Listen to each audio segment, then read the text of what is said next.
আসসালামু আলাইকুম। আমার নাম আদিব আল হামিদ। আমি রাজশাহী প্রকৌশল ও প্রযুক্তি বিশ্ববিদ্যালয়ের ইলেকট্রিক্যাল অ্যান্ড কম্পিউটার ইঞ্জিনিয়ারিং ডিপার্টমেন্টের ৪র্থ বর্ষের একজন ছাত্র। আমার রোল নম্বর 1510005। আজকে যে বিষয়টা নিয়ে আলোচনা করা হবে সেটা হচ্ছে জেনেটিক অ্যালগরিদম, যেটা বর্তমানে computer science, artificial intelligence, machine learning প্রভৃতিতে বহুল ব্যবহৃত। মূল আলোচনায় প্রবেশ করার আগে জেনে নেওয়া যাক আমাদের আজকের আলোচনার বিষয়বস্তুগুলো কি কি। প্রথমে আলোচনা করা হবে জেনেটিক অ্যালগরিদমের সংজ্ঞা, অর্থাৎ জেনেটিক অ্যালগরিদম বলতে কি বোঝায়, এর বিভিন্ন ফিচার বা বৈশিষ্ট্য, সংক্ষিপ্ত ইতিহাস, জেনেটিক অ্যালগরিদম সংক্রান্ত বিভিন্ন টার্মের সংজ্ঞা, এর ফ্লোচার্ট এবং সবশেষে জেনেটিক অ্যালগরিদম ব্যবহার করে বাস্তব জীবনের কোনো একটি সমস্যার সমাধান। তো আমরা এই পর্যায়ে জেনেটিক অ্যালগরিদম ব্যবহার করে বাস্তব জীবনে যে সমস্যাটি সমাধান করব তার নাম ট্রাভেলিং সেলসম্যান প্রবলেম। প্রথমেই জেনে নেওয়া যাক জেনেটিক অ্যালগরিদম কি। Genetic algorithms are adaptive heuristic search algorithms that belong to the larger part of evolutionary algorithms. অর্থাৎ জেনেটিক অ্যালগরিদম হলো ইভোলিউশনারি অ্যালগরিদম পরিবারের একটি অংশ। ইভোলিউশনারি অ্যালগরিদম বলতে বোঝায় যে সকল অ্যালগরিদম ডারউইনের বায়োলজিক্যাল ইভোলিউশন তত্ত্বের ভিত্তিতে কোনো সমস্যার সমাধান করে থাকে। ইভোলিউশনারি অ্যালগরিদমগুলোর সবগুলোরই কয়েকটি সাধারণ বৈশিষ্ট্য থাকে। এই সাধারণ বৈশিষ্ট্যগুলোর মধ্যে রয়েছে রিপ্রোডাকশন, মিউটেশন, রিকম্বিনেশন, সিলেকশন প্রভৃতি।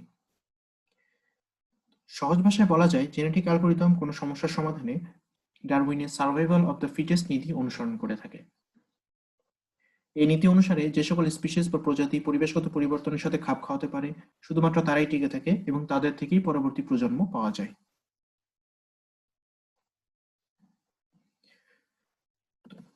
এবারে আসি জেনেটিক অ্যালগরিদমের বিভিন্ন ফিচার বা বৈশিষ্ট্য সম্পর্কে। জেনেটিক অ্যালগরিদম দ্বারা কনস্ট্রেইনড ও আনকনস্ট্রেইনড উভয় প্রকার অপটিমাইজেশন প্রবলেমের সমাধান করা যায়। কনস্ট্রেইনড অপটিমাইজেশন প্রবলেম বলতে বোঝায় যে সকল অপটিমাইজেশনে আমাদের কিছু নির্দিষ্ট কন্ডিশন দেয়া থাকে। তো এটা দুই রকম হতে পারে, hard constrained, soft constrained. আনকনস্ট্রেইনড optimisation প্রবলেমের ক্ষেত্রে আমাদের কোনো প্রকার এরকম কন্ডিশন দেয়া থাকে না। জেনেটিক অ্যালগরিদমের আরেকটি বৈশিষ্ট্য হচ্ছে এটি ক্রমাগত পপুলেশন অফ ইন্ডিভিজুয়াল সলিউশনসকে মডিফাই করে থাকে। পপুলেশন এবং ইন্ডিভিজুয়াল সলিউশন কি জিনিস সেটা নিয়ে পরবর্তীতে আলোচনা করা হবে। জেনেটিক অ্যালগরিদমের আরেকটি বৈশিষ্ট্য হচ্ছে এই প্রতিটি ধাপে পপুলেশন থেকে র্যান্ডম ইন্ডিভিজুয়াল নির্বাচন করে যাতে পরবর্তী ধাপের জন্য চিলড্রেন বা নেক্সট জেনারেশন নির্বাচন করা যায়। এবারে জেনে নেওয়া যাক জেনেটিক অ্যালগরিদমের সংক্ষিপ্ত ইতিহাস। সর্বপ্রথম 1962 সালে জন হল্যান্ড অ্যাডাপটিভ সিস্টেম নিয়ে কিছু কাজ করেন যেটা জেনেটিক অ্যালগরিদমের ভিত্তি স্থাপন করে। 1975 সালে জন হল্যান্ড এবং তার সহকর্মীবৃন্দ adaptation in natural and artificial systems নামে একটি বই প্রকাশিত করে। সে বইয়ে জেনেটিক অ্যালগরিদম নিয়ে বিস্তারিত আলোচনা করা হয়। 1980-র দশকের মাঝামাঝি থেকে বাস্তব জীবনে বিভিন্ন সমস্যার সমাধানে জেনেটিক অ্যালগরিদমের ব্যবহার বিস্তৃতি লাভ করে। এবারে আলোচনা করা হবে জেনেটিক অ্যালগরিদমের বিভিন্ন টার্মিনোলজি সম্পর্কে। ইন্ডিভিজুয়াল বলতে বোঝায় এনি পসিবল সলিউশন। পপুলেশন হচ্ছে group of all individuals. Chromosome বলতে বোঝায় কোনো একটা সমস্যার একটি সলিউশন। জিন বলতে বোঝায় ক্রোমোসোমের মধ্যে কোনো একটি এলিমেন্ট পজিশন। জেনোটাইপ বলতে বোঝায় কম্পিউটেশন স্পেসে কোনো একটা পপুলেশন। এবং সবশেষে ফিটনেস ফাংশন বলতে বোঝায় যে ফাংশনটাকে আমরা অপটিমাইজ করতে চাই। স্ট্যান্ডার্ড অপটিমাইজেশন অ্যালগরিদমের ক্ষেত্রে ফিটনেস ফাংশনকে বলা হয় অবজেক্টিভ ফাংশন। এখানে দেখা যাচ্ছে জেনেটিক অ্যালগরিদমের একটি ফ্লোচার্ট।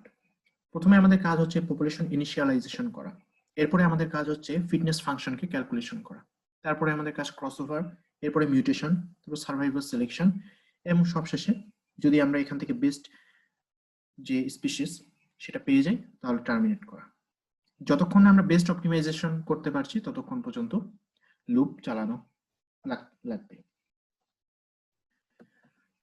এখন আমরা দেখব জেনেটিক অ্যালগরিদম ব্যবহার করে কিভাবে বাস্তব জীবনে কোনো সমস্যার সমাধান করা যায়। যে সমস্যাটি নিয়ে আলোচনা করা হবে তার নাম ট্রাভেলিং সেলসম্যান প্রবলেম। এই সমস্যাটা হলো এমন যে একজন সেলসম্যানকে বেশ কয়েকটি শহরে ঘুরতে হবে এবং প্রতি শহরের কস্ট অফ ট্রাভেলের মান আমাদের জানা। এখন আমাদের লক্ষ্য থাকবে সেলসম্যান যে শহরগুলোতে ঘুরছে অর্থাৎ প্রতিটি শহরেই সেলসম্যান যেন ঘুরতে পারে এবং এতে যেন যে কস্ট রয়েছে সেটা মিনিমাইজ হয়।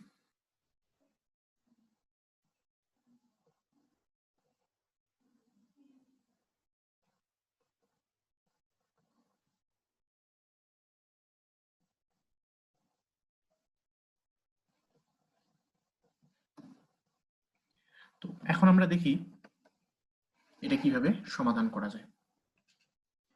এই সমস্যার সমাধান করতে আমরা ব্যবহার করব জেনেটিক অ্যালগরিদমের ধারণা। যে ল্যাঙ্গুয়েজ ব্যবহার করে এটা ইমপ্লিমেন্ট করা হবে তার নাম ম্যাটল্যাব। ম্যাটল্যাব হচ্ছে একটা হাই লেভেল ল্যাঙ্গুয়েজ। আমাদের প্রথম কাজ হচ্ছে ডেটা লোড করা। এরপরের কাজ হচ্ছে সিটি লোকেশন এবং তাদের ডিস্টেন্স ও কস্ট সম্পর্কে জানা।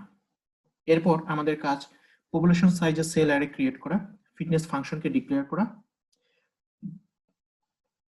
এবং ডিস্টেন্স ও লোকেশনকে ডিফাইন করা। আমরা এখানে মার্কিন যুক্তরাষ্ট্রের বিভিন্ন শহর নিয়ে কাজ করব। তো পরবর্তী ধাপে আমাদের কাজ হচ্ছে ক্রসওভার ও মিউটেশন অ্যাপ্লাই করা এবং সবশেষে জেনেটিক অ্যালগরিদম কল করে আমাদের অপটিমাইজ সলিউশন বের করা। তো এখানে দেখা যাচ্ছে আমাদের মার্কিন যুক্তরাষ্ট্রের বিভিন্ন শহর, যে শহরগুলোতে একজন সেলসম্যানকে ঘুরতে হবে বা ট্রাভেল করতে হবে।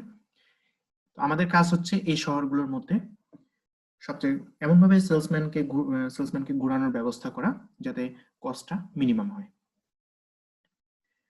সেটা আমরা জেনেটিক অ্যালগরিদম অ্যাপ্লাই করে যেটা পেলাম সেটা হচ্ছে এই চিত্রটা। এভাবে আমরা জেনেটিক অ্যালগরিদম ব্যবহার করে বাস্তব জীবনে বিভিন্ন সমস্যার সমাধান করতে পারি।